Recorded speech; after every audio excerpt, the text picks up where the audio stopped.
All right. Well, what is up, everybody? This is Monday Halls Live. This is episode number 51.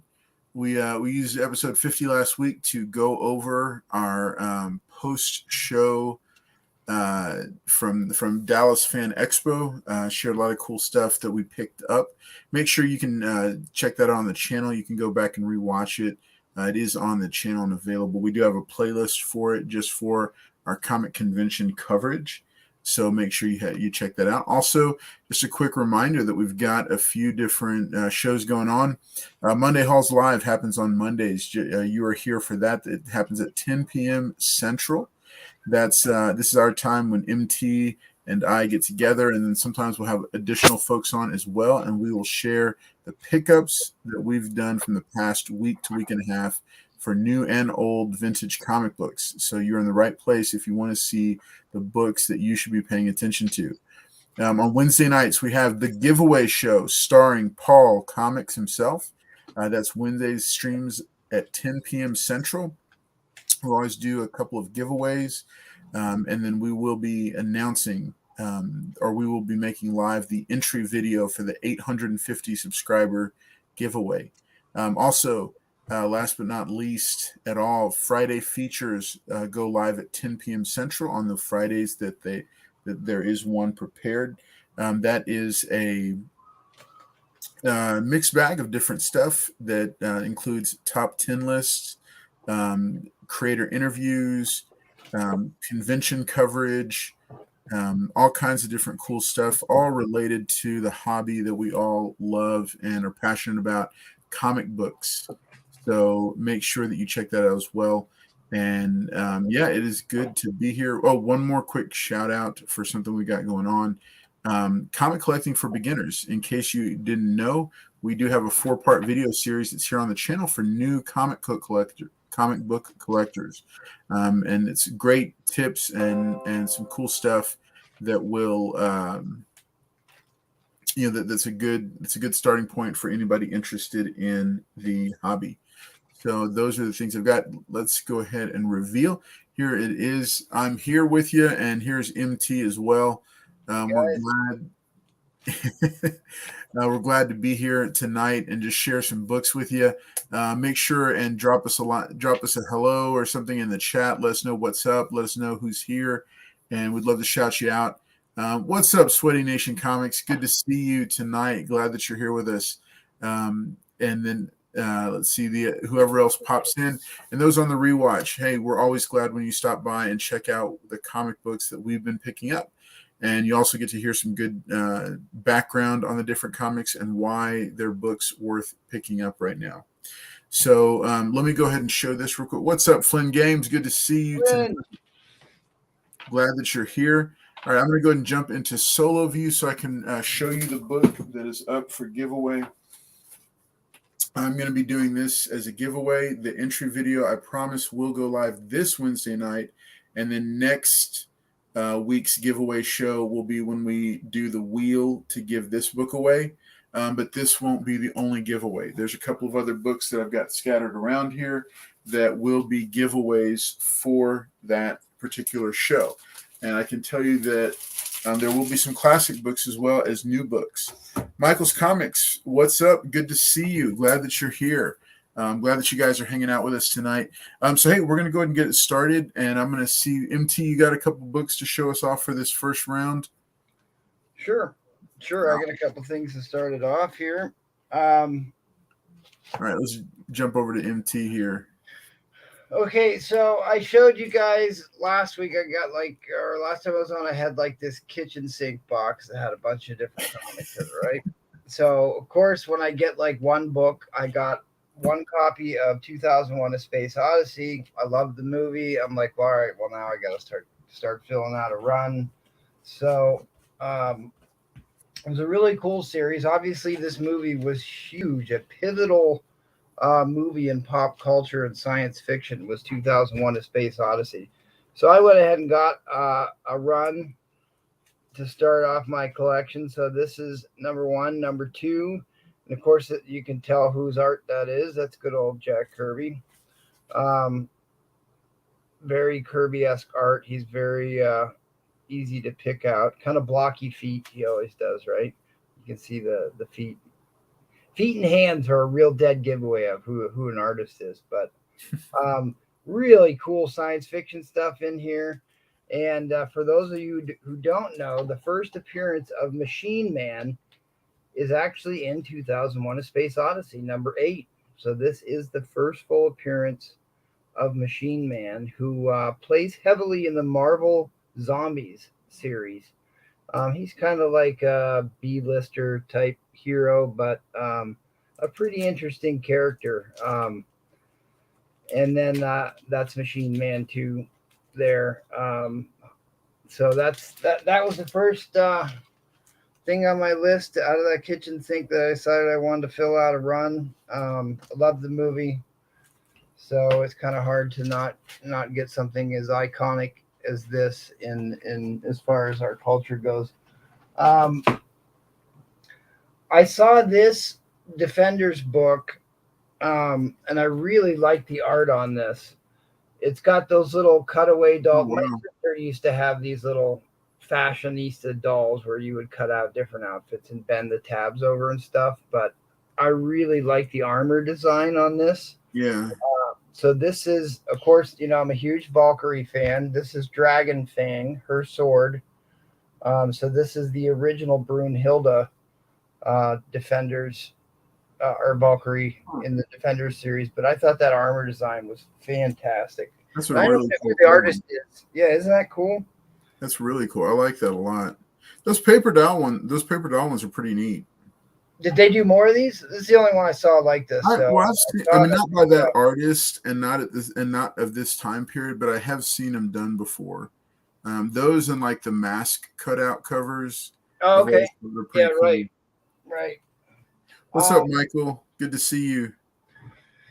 As you know, they're rebooting another Game of Thrones. So I've been kind of hunting specifically Game of Thrones newsstand copies. These are incredibly rare. The print count on newsstand books is extremely low. It's less than 2%, I believe.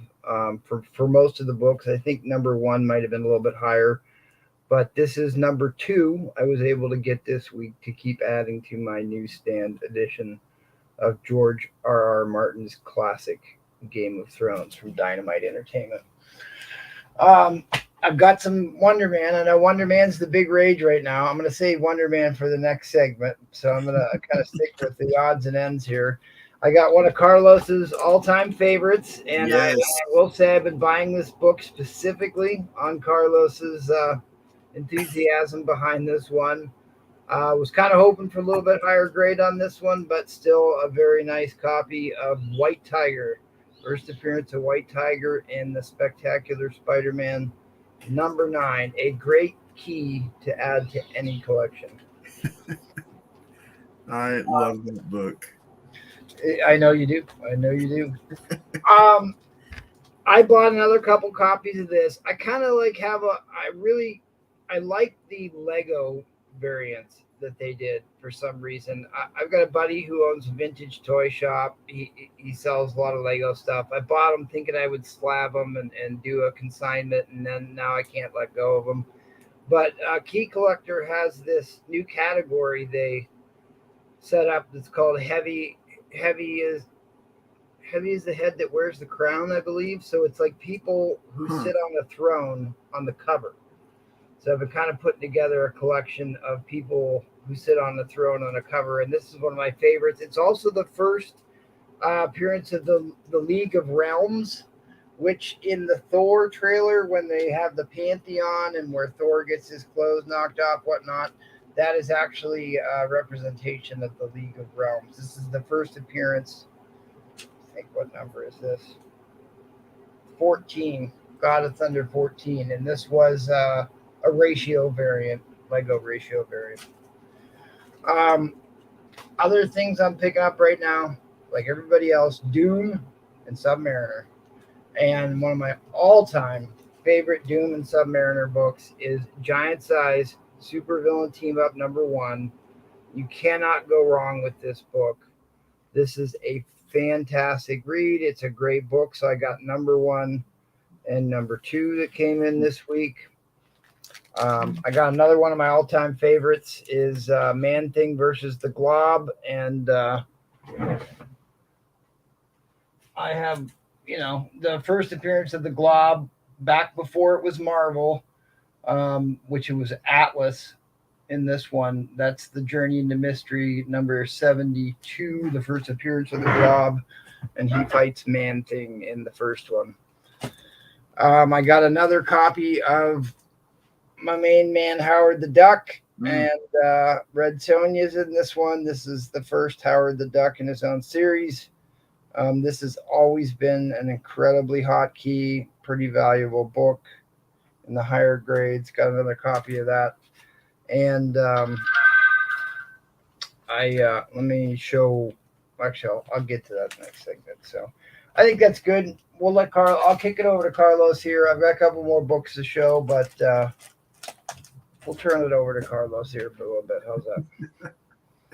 Awesome. All right. Thanks, MT, man. It's always good to see what you're picking up because you've always got the coolest books that are man, just always some cool stuff. Hey, so and a big shout out and thank you to MT also for holding it down on Monday nights while I was on sabbatical and then traveling. This guy is awesome, very stand-up guy, and I can't say enough good things about him and Paul. I tease Paul, but these guys just really did a fantastic job of holding it down. So towards the end of, I think, so last week we did kind of a Fan Expo Dallas recap with some of the books that we picked up, but I wanted to double back and point out 3 books that I had picked up online during the sabbatical. Like they were ordered before the sabbatical, they arrived during the sabbatical, and they just kind of sat there on my desk in a package because our office manager put them there. And I was very grateful to her for taking care of them. But I showed them last week, but I just want to make sure that everybody saw them because I thought they're neat ones. So if you're a Spider-Man 2099 fan right now, I think is a good time to because the prices have come down a little bit on those keys. So I went ahead. I didn't have one in my collection, and I wanted to go ahead and get one back in because, as you know, Miguel O'Hara, Spider-Man 2099 is a Hispanic superhero, or at least half Hispanic. So he's got a place in my personal collection in the Hispanic superhero wing. So I went ahead, the prices had come down enough for me to pick up a copy of Amazing 365. I put it at like a 9.0 maybe. This is a tougher book to get because it's such a thick book that the corners can take a beating, and then with the black cover, it's got a little bit of a bindery thing going on. But I went ahead and picked this up for myself just to keep in the PC. Doesn't need to be a 9.8 or anything. So grab this one. Then I also grabbed, this was one of my big collecting goals for the year. This is House of Mystery number 156. This is a nice, very undervalued DC Silver Age key. This is the first appearance of Robbie Reed and the Hero Dial, the Dial H for Hero Dial, the actual magical artifact itself, and his origin as a character. So I think this is a fantastic just concept, and I could totally see them doing something with it. I'd been wanting to pick up a copy that I'd had a lead on, I think maybe a slightly higher grade copy, but decided to go ahead and get this one because it was just at an unbeatable price. I put this at about a 5.0 plus or minus before press and clean. So, and then the back has a little bit of tanning and stuff. And so, as you know, I'm a big fan of the Comet Clear backing boards, and that's one reason why. So don't lower. Big shout out to Edwin Price as well. Yes, you did. You were there to give Paul backup, the necessary backup. Big thanks to you as well. You did a fantastic job, and you helped him stay on target, and it was great. And yeah, this is something I know you'll appreciate, Mr. Price. this book of House of Mystery. In the green room before we went live, MT and I were talking about some of the neat DC Silver Age stuff that there is, and Silver and Bronze Age stuff. Last pickup that came in during the sabbatical. Again, I shared about it. This is Hit Comics number 55. This is a Golden Age book that stars Kid Eternity. This is the first unauthorized appearance, cover, and in story of Zorro. Wow. This is a lesser known book because it was not authorized by Johnson McCauley, the creator of Zorro. This was just something that was taken and utilized. There's no really attribution to it. And I just didn't really like the way it was portrayed. I've said that before. I'll stop harping on it, but like I always say to people is if there's ever any kind of question about the first appearance of a character, just get all of them. So I already had a higher copy. Yeah, no, I mean that's what I do. It's just what I do because I want to have them all for my collection. But this one is a lesser grade copy, or it's a lower grade copy. It has this big chunk torn out of the cover there. But I saw it for a very affordable price. I decided I'm going to go ahead and get it and stock it and hold it and just see what happens with it. I do have everything else I have is new books that I'll flip through on the next round. But I did also want to do a shout out. If you have a local comic shop, there is a magazine from the website. It's called Den of Geek. Their latest issue is live. This is a free magazine, so I highly recommend picking it up, flipping through it, and checking it out.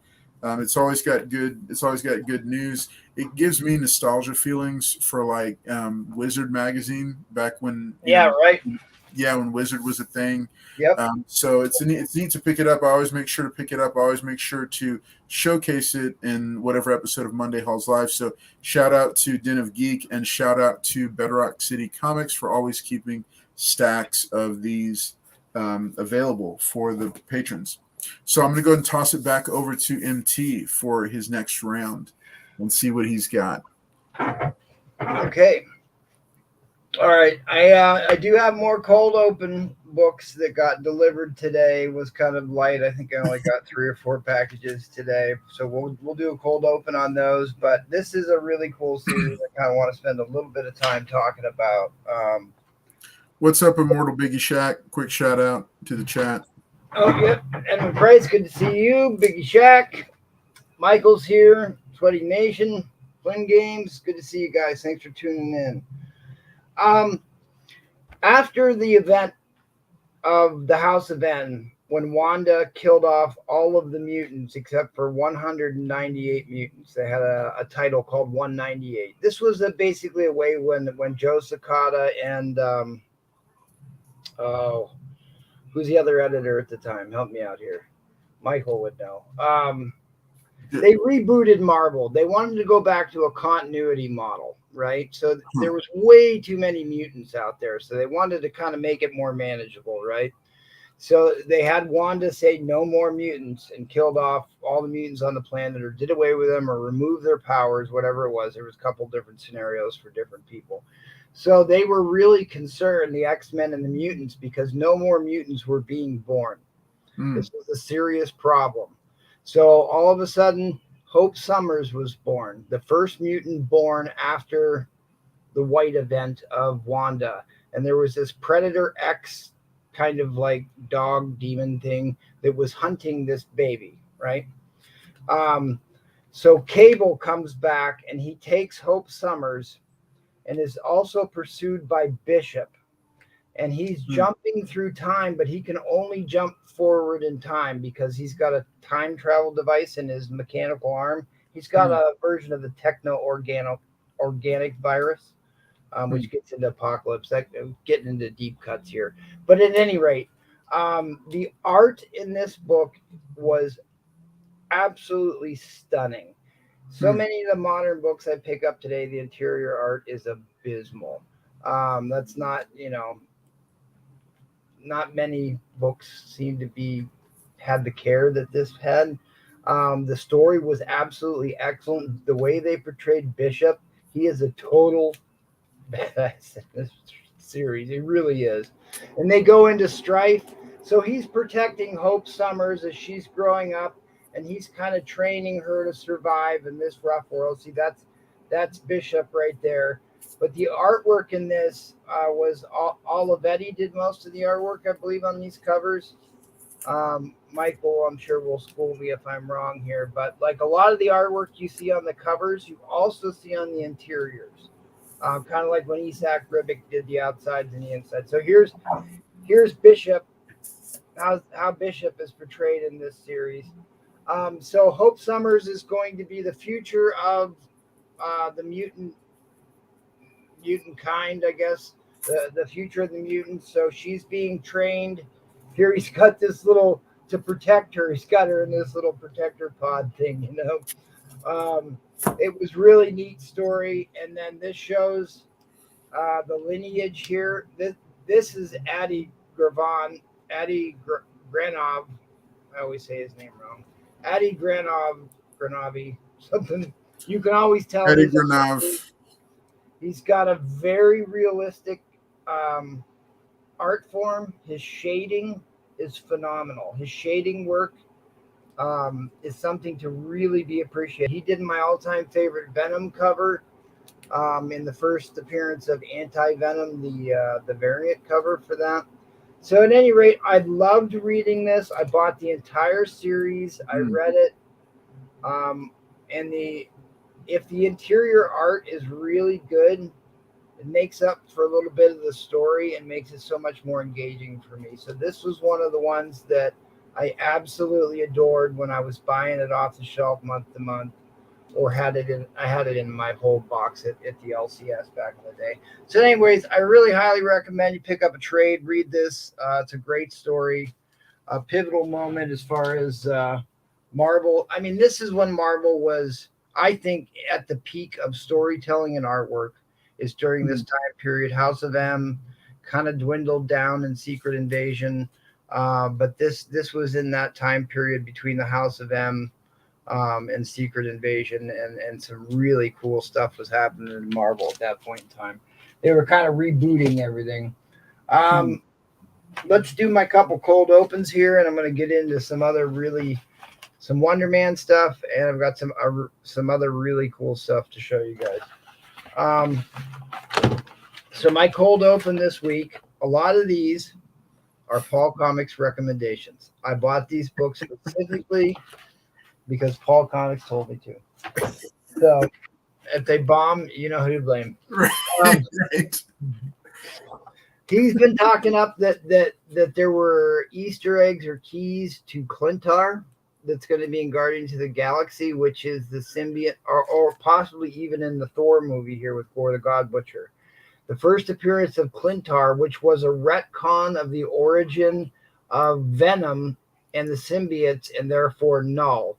And Clintar was kind of retcon maybe late 90s as far as Venom's origin. I think that's right. And then Null did it again here just a couple years ago. At any rate, this is the first appearance of Clintar, the planet of the symbiotes that encased Null. So I bought that on Paul's recommendation. Been buying a lot of these. Oh yeah. With the poster, and if I like the artwork and it's a key, I'm going after it. If it's a key, I don't like the artwork, I don't buy it. I don't just buy stuff. Although I will say I'm not thrilled with this artwork, but Paul Comics told me to buy it, so I bought it. I love this artwork. I think that is a great rendition of Wonder Man. So I got a couple of those with the poster. I suppose I should show you the poster in case you haven't seen it, so you know what you're looking for. If you happen to find one of these in the wild, this book is all the rage right now. Actually, I haven't opened this one up to see if the poster is actually in there. Okay, it is. All right. Also, I collected these when I was a kid. I can remember at the Yes. gas station and buying these from 1990 on. Yes. I was a huge Marvel, and somebody sent me a Wonder Man Marvel card, and I think I left that in the other room. So, anyways, here's what the poster looks like. Not Yep. particularly stunning in my opinion, but still cool to have the poster. Make sure the poster's in the book if you're going to buy it. Otherwise, you have a reader copy. Uh, so the other Wonder Man keys that you should be keeping an eye out for is the first um, series with the painted cover. Okay, this is when he adopts his red jacket It's costume. Bill Sienkiewicz, right? Right, Bill Sienkiewicz. Yeah. Do love a good painted cover. Oh yeah. To me, there's one outfit that looks a lot better than the other one. I will say Yeah. this is kind of creepy. It looks like baby dolls attacking to me, but it's actually Mhm. little Martian or little alien dudes. So there's that, and then this is another Paul Comics recommendation. Is the New Avengers Annual that has Wonder Man his return again. He returns again, right, in the New Avengers. When they rebooted the New Avengers, I should kind of explain the New Avengers a little bit. Like I said, they were trying to redo continuity. What the New Avengers were, they took the characters that were selling the most comics and the most popular and put them on one team and call it the Avengers. That's why you had Wolverine on there, you had Captain America, you had Spider-Man finally on the Avengers team. Right. You had Jessica Drew as Spider-Woman. She made quite the entrance in the New Avengers comics. Very much so. And you had Luke Cage, who Yeah. they really did Luke Cage justice in New Avengers. Yeah. Him a top tier character. Yeah. He was a favorite of Joe Sakata. So he got some just due and was on the Avengers team. And we got the Sentry.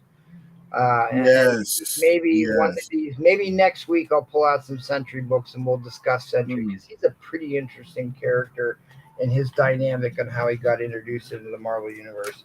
Yeah. Okay, this is the variant of the annual.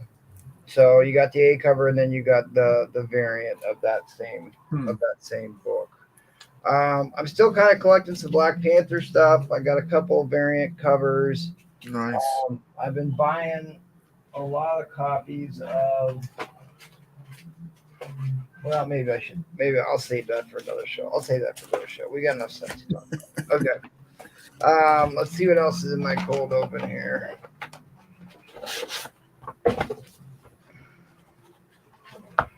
Okay. Surprise, surprise. I only had one copy of this. I'm also buying a lot of Hercules stuff right now.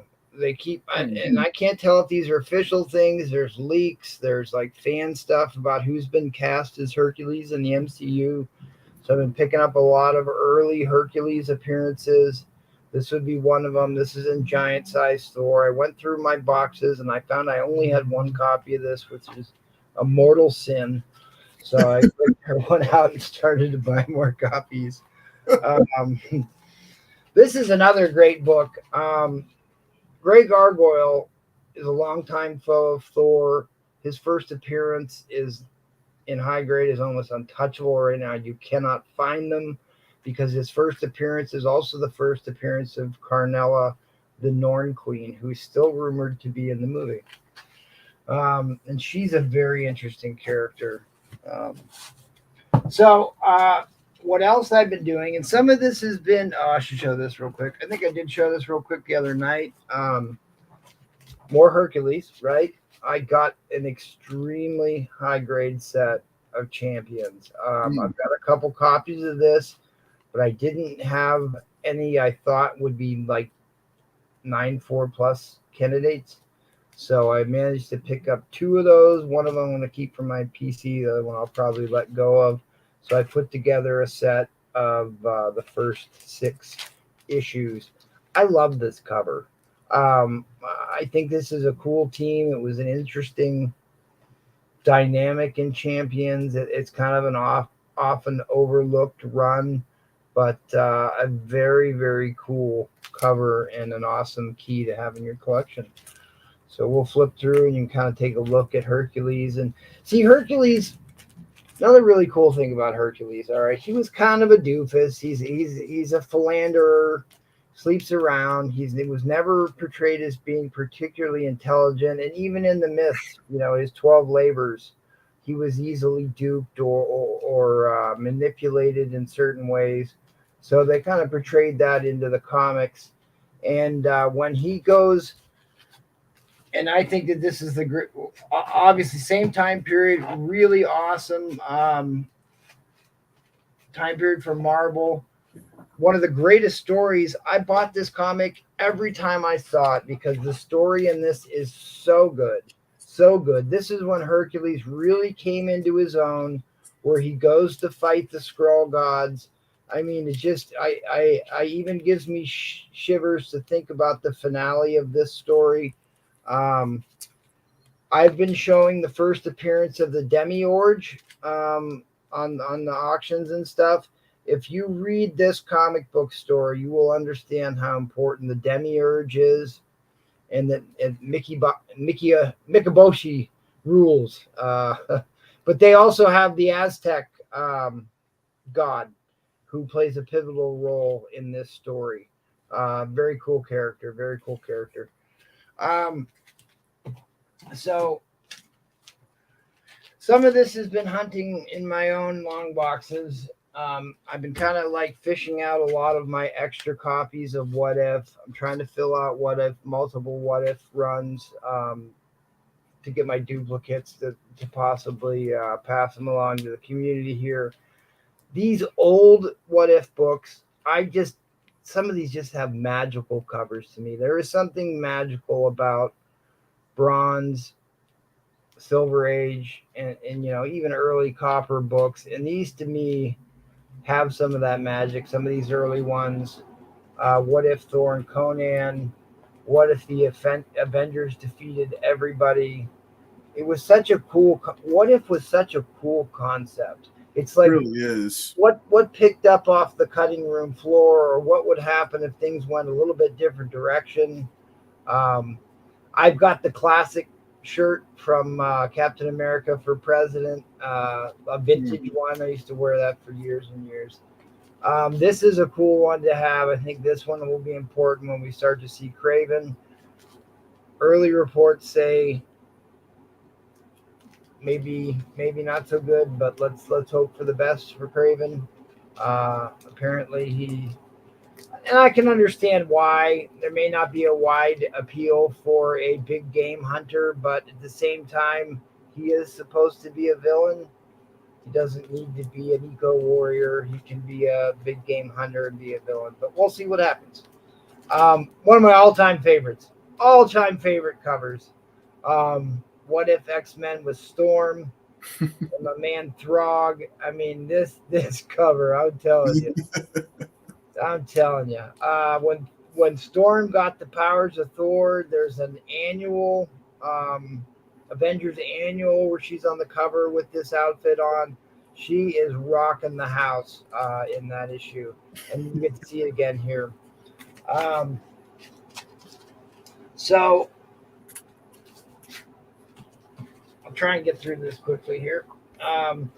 This is a big key. What if the Silver Surfer had the Infinity Gauntlet? Yes. That's also a very cool story. I just picked up another copy of that, and then this is getting back to the very early. This is only the third What If ever put out, and what if the Avengers had never been? Very, very interesting concept there. And then had fought evil during the 50s, and this kind of gives you the throwback to the Agents of Atlas and 3D Man, who I really like because he becomes part of the Skrull kill crew. Another one of my favorite C-list teams. This is the Kree-Skrull War. What If with Ronan the Accuser. Always a big fan of Ronan the Accuser. Invisible Girl, Awesome Submariner. awesome painted cover of Conan. What if he got stranded in the 20th century? They rebooted that, and they made that Savage Avengers series where Conan is in present day. That kind of came out of this What If book. So there was a genesis to that story right here, painted cover. Again, it's always time traveling and what era Captain America would come back. This is like the most played out Captain America storyline. This cover has always been I don't know what it is about this. I've always loved this one. Hulk always goes berserk, of course, but this like negative space type artwork, I thought really popped on this one. And then you got Uncle Ben, right, and the Evolutionary War, more Captain America stuff, and then this one, of course, I've been showing a lot. So this ties into the Wonder Man keys because Vision had Wonder Man's brainwaves, and they fought a big epic duel in his third appearance, which should be his second appearance because his second appearance was a flashback. I've been through this on the option. People have heard this. This one, Michael and I always talk about this, how awesome this was. This has ties to the House of M, where Wolverine becomes the director, the head of the SHIELD unit, Magneto's version of SHIELD. I can remember this in the back of the Wizard magazine. They had the hot book of the month, and this was like 2 months running, 3 months running, this book in the back of Wizard. We're talking about Wizard today. That's an homage to the classic Who Died, where they got their headshots. Of course, you can never have too many copies of that one. So that's some cool What If books. If you guys haven't seen a lot of those covers, I've been kind of stacking those books here to fill out some alternate runs on that. Of course, there's this one too, the die cast. This one's really hard because it's an embossed cover. You can't press it. It's easy to crack this one up. So in high grade, difficult book to get in high grade. Very difficult book. Also key book. I think I had one more thing to talk to you about here today, and that'll probably do it for me. We'll save some other stuff for another day. Oh yeah, I can't remember if I showed this one or not. I've got a bunch of Black Panther stuff I want to show next week. That's another one I've been kind of picking up too. I think I kind of went over everything I wanted to show today. So we'll just end with this. I pick up a lot of more Bronze Age Thor stuff. You guys have seen tons of that though. So Marvel Premiere Hercules. This is the first Marvel Premiere with Hercules in it. I think. Pretty sure it is. This one had marker on the cover, it looks like, but still, first appearance of Hercules in a story or a series or a title I'm getting right now. And really, I really only care about Hercules because of this comic book right here. Really, I do. Like, I never really cared for Hercules very much, even though, I've got his very first appearance. Did I show you guys that? I don't know if I showed you this, Carlos. I have his first appearance. Not a cheap book.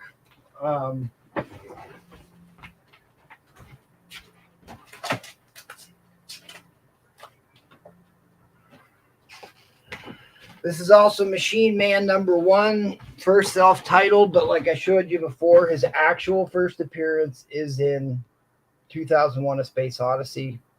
Kind of a weird book for him to first appear in, but such is life. Thor Annual #1. This is the first appearance of Hercules. Nice. Not an easy book to pick up. It's a little on the pricey side. I've been chasing another copy. Cool book to own. Even in low grade better than no grade, but it is a big time key. That's what I was going to show you. That's what it was.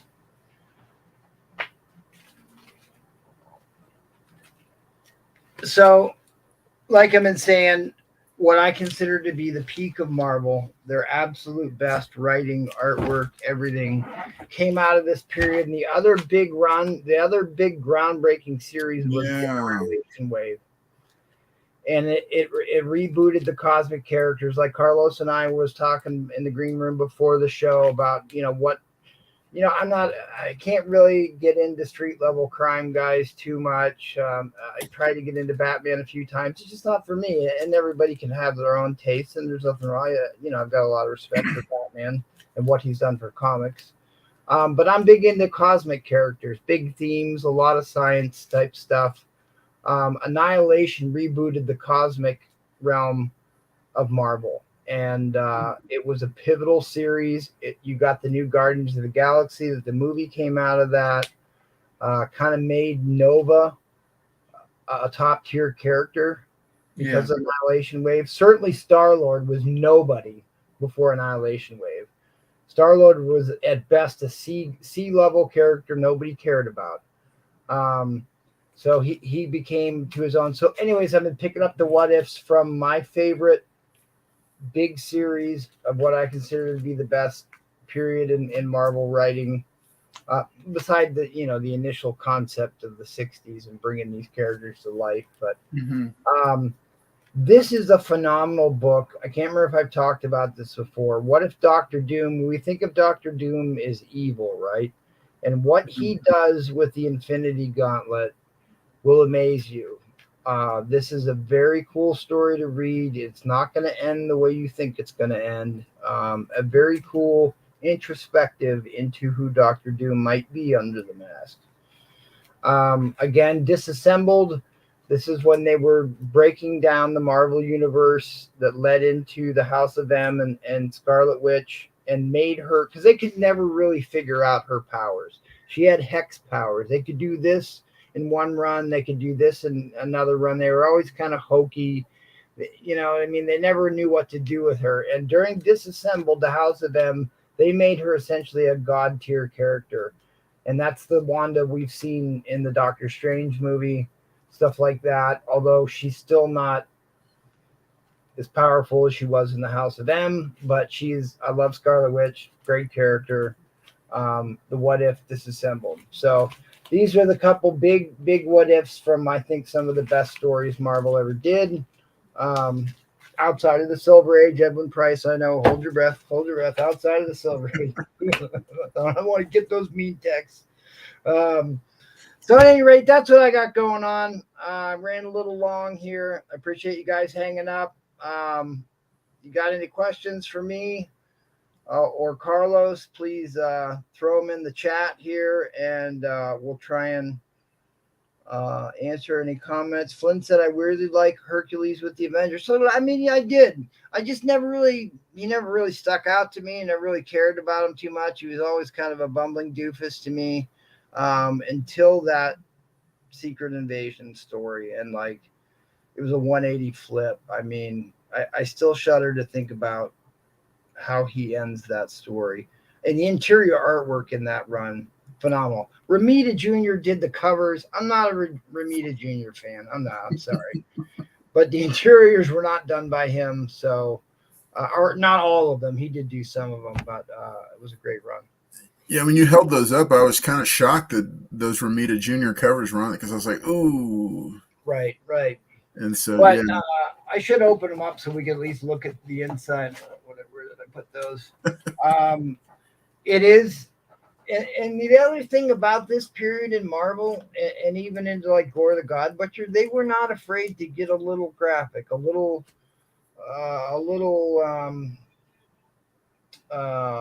violent. Yeah. Let's say. And that's okay. A lot of these comics were mature reader comics. I think teenagers can handle that level of cartoon violence.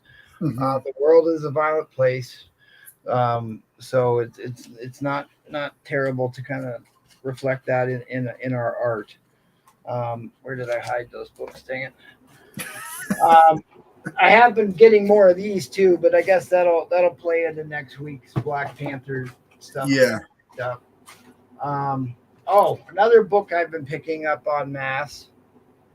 First appearance of Damage Control. Oh. This book is still affordable, gang. Still affordable. It's not going to be that way long. I got about 8 copies of that I got this week.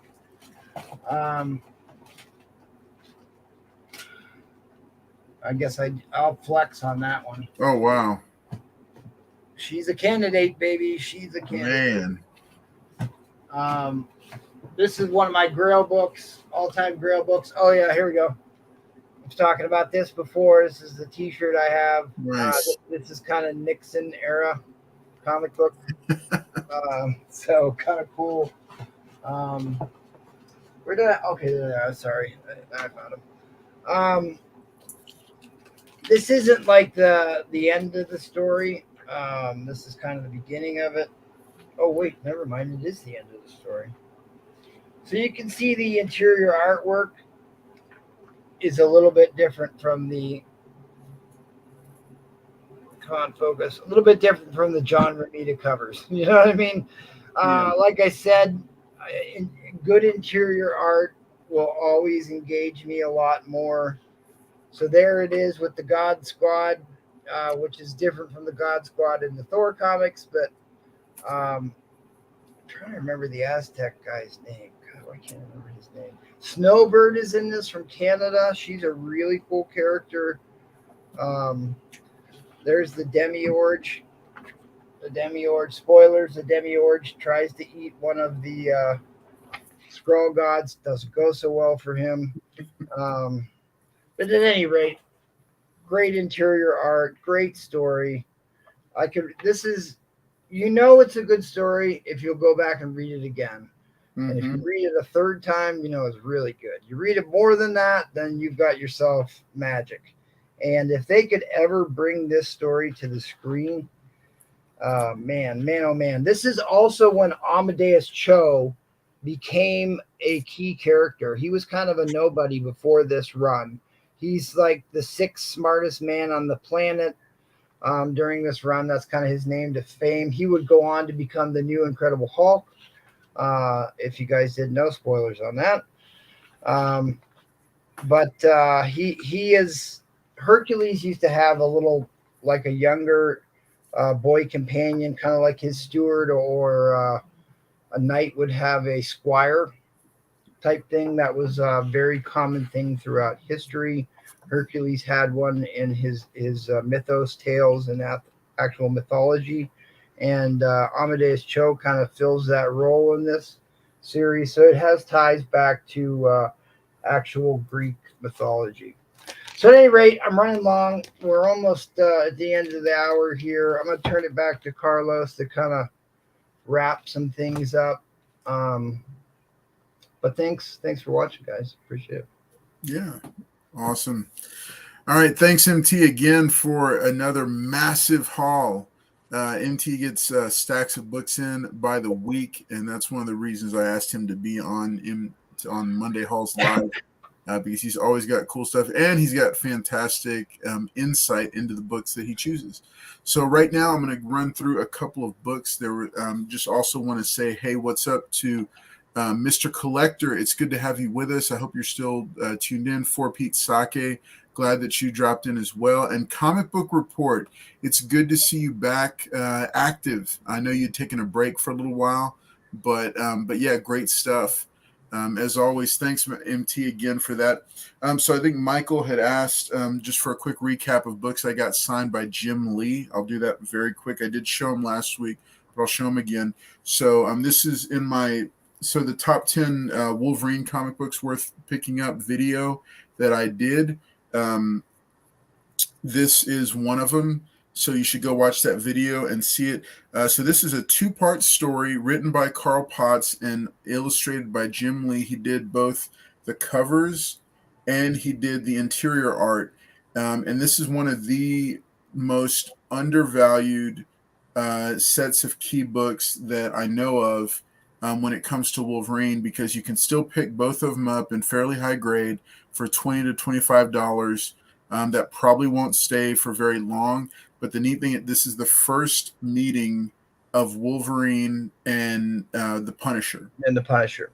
Classic cover. Classic cover. Yeah, I mean, and so I went ahead. So both Jim Lee and Carl Potts were at Fan Expo Dallas. So I had both of them sign this book.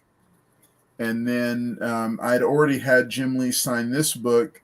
But then he had signed it here back in 2018.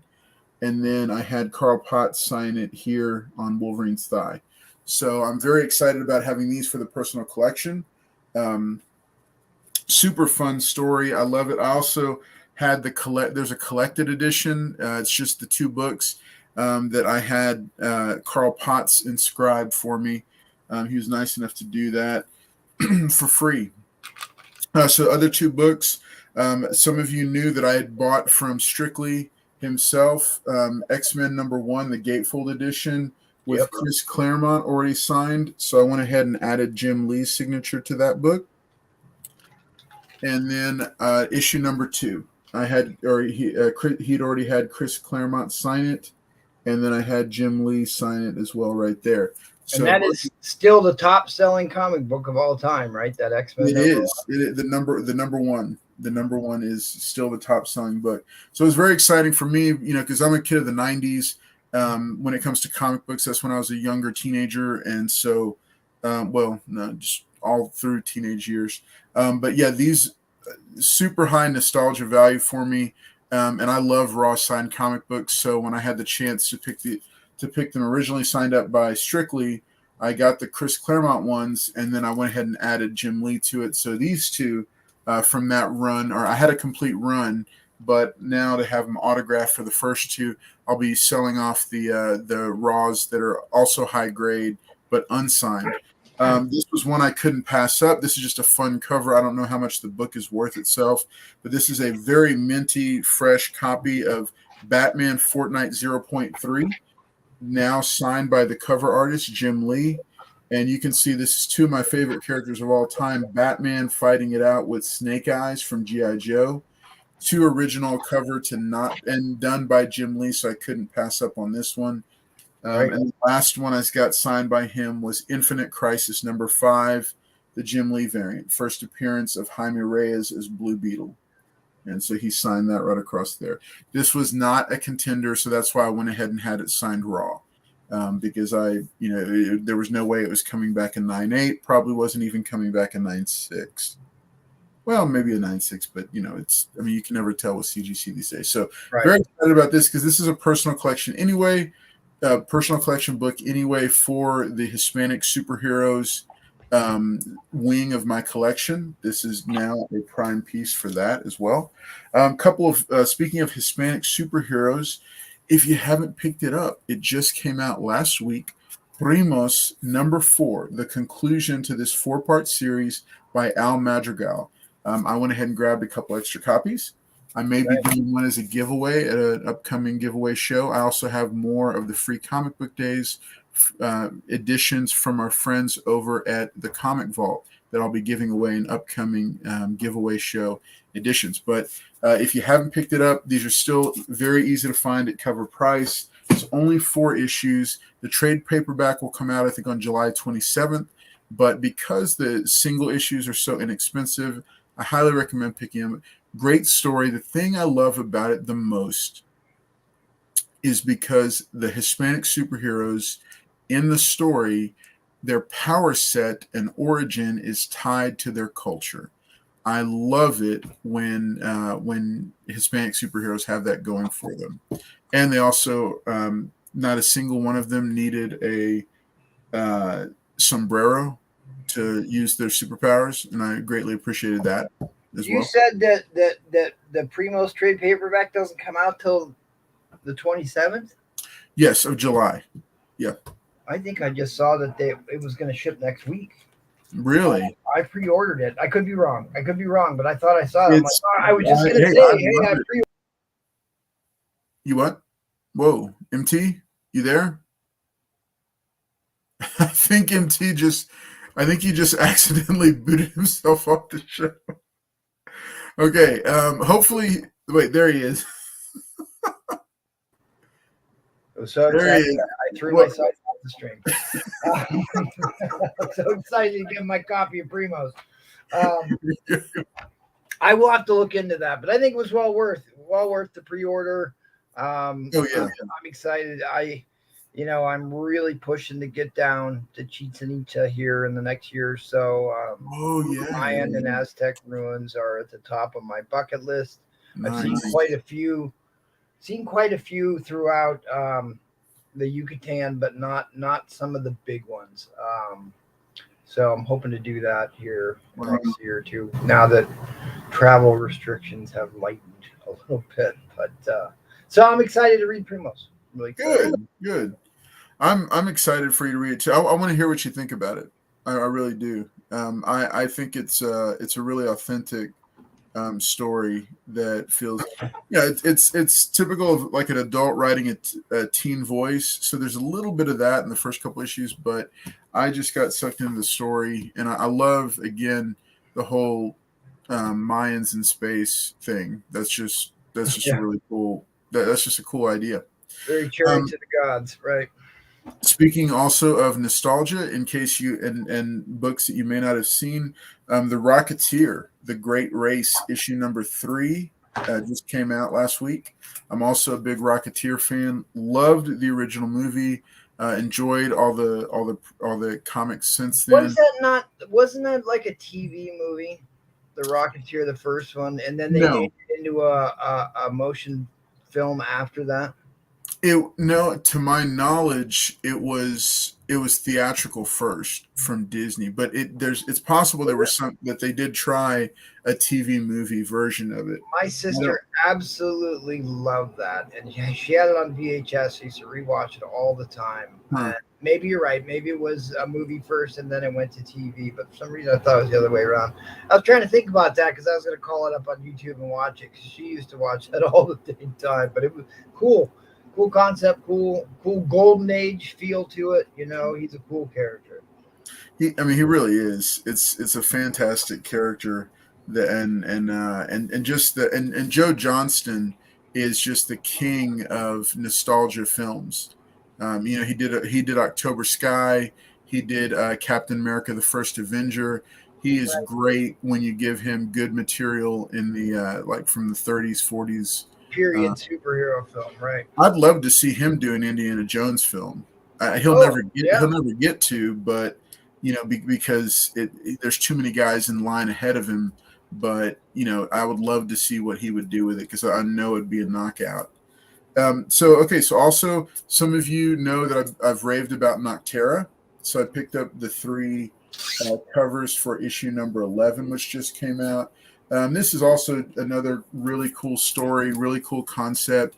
They have optioned it. I'm looking forward to seeing what they do with it, and really hoping that they nail the casting for the lead character, because she is a really solid character, and they've got a neat like a really neat kind of Mad Max meets Pitch Black, with a little bit of Linda Hamilton from Terminator 2 thrown in. Just a really cool story, and Tony Daniel just knocks it out of the park every month with the artwork, and they're just continuing to build out that story world. And that was one of those things. It was like I picked up that first issue and I read it, and I said, okay, um, Snyder put some serious thought into his world building before he even got this thing, before he got it kicked off. So I could kind of tell he had done the homework to get it set up and ready to go. So that's one reason why I've stuck with it and I'm enjoying it. I'm probably going to drop all the variants because, at a certain point, buying the same content 3 times every month for extra covers I'm just it's a little bit much. So, and I want to focus those dollars a little, in a couple other places. So also another one that I'm probably going to do the same thing with is Moon Knight. Now, you know that McKay has been doing a stellar job with it. Really good job of bringing all of Moon Knight's different past history stuff together. Another stellar first issue. It's now on issue number 12. So he's a year into it. I'm enjoying it, but it's the same thing where there's multiple covers. I mean, the covers are cool and they look good, but I'm probably Ooh, going to, let's get a closer look at that one. yeah, you want to see that one? Yeah. Who did that one? So this is the Hellfire Gala, Oh, um, okay. and it's RD. Not sure who RD is, but yeah, it's a solid one. Yep, we'll have a good one to cover. Also this week, couldn't okay. Here's another cover for you, MT. Same guy. I think it's a connecting cover. Not this one. So Miles Morales Spider-Man number 39. This has been a consistent book for Marvel. I'm really pleased with some of the storytelling they're doing. They're doing a lot of cool stuff in the title, and this just continues on. What's up, Russell Dodderman? Okay, if you see K in for I the knew Michael would know. Michael always knows. Funhouse Comics. What's up? Good to see you. So Miles Morales Spider-Man number 39, and then I've got this Hellfire Gala variant edition. I think this is Black Widow. It's a nice cover. Yeah, that's a very cool cover. So like the red background like popped all of a sudden. Oh yeah, held that up. Yeah, that was cool. Yeah, it's these are some good covers. I like what they did with them. Okay, and then the last but not least, of course, because we're seeing more and more material coming out about the film. I went ahead and picked up Black Adam #1. I picked up the he did the Jane Foster Thor run. Okay. So Black Adam, this is the cover A. It is another limited series. So I picked up #1, this the cover A, and then one of the variants here,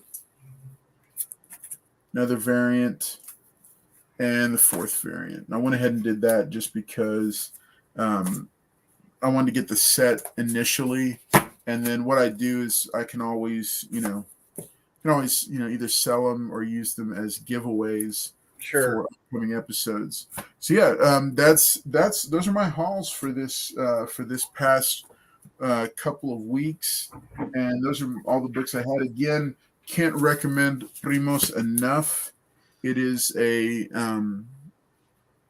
a fantastic story, and really enjoyed it. And also shout out for my copy of Hit Comics number 55 that I showed, that Golden Age appearance of Zorro. I got that from Adam's Rare Comics. He's got an Instagram. He's got an Instagram, but he's primarily on eBay. Did a stellar job of packing, just fantastic. So I do want to recommend him, give him a shout out. Adam's Rare Comics. This is his cool little flyer that he puts into each of his shipments. So Adam's Rare Comics eBay ID is Blizzard. BLISSARD. I always like to do that when there's a seller that does a good job packing and getting the book safely to you. Give them that shout out. So let's see. MT, did you have anything else for us tonight? Nope. No dreaded yellow envelopes this week, gang. Don't ship comic books in yellow envelopes. The bane of my existence. No backer boards. Although I did get some comics. I just remembered. I got a bunch of comics, and they were no backer boards, 4 of them in a bag. Oh. And I go out of my way to specifically tell people, if I've never bought from them before, please put backer boards. I tell them how to put it between pieces of cardboard. If anybody who's bought books from me knows, I don't skimp on packaging because I absolutely hate getting poor packaging. So I'm with you on that, Carlos. I'll shout out anybody who does great jobs. So no yellow envelopes. So that's my final word for tonight. There you go. Well, hey, thanks to everybody that was here with us tonight. Glad that you guys were here. Remember that on Wednesday night, I promise this week I will have the entry video live for our 850 subscriber giveaway. If you're not subscribed to the channel, consider doing so, because we are doing a lot of cool giveaways on our road to 1,000. We're at 882 subscribers now, I think.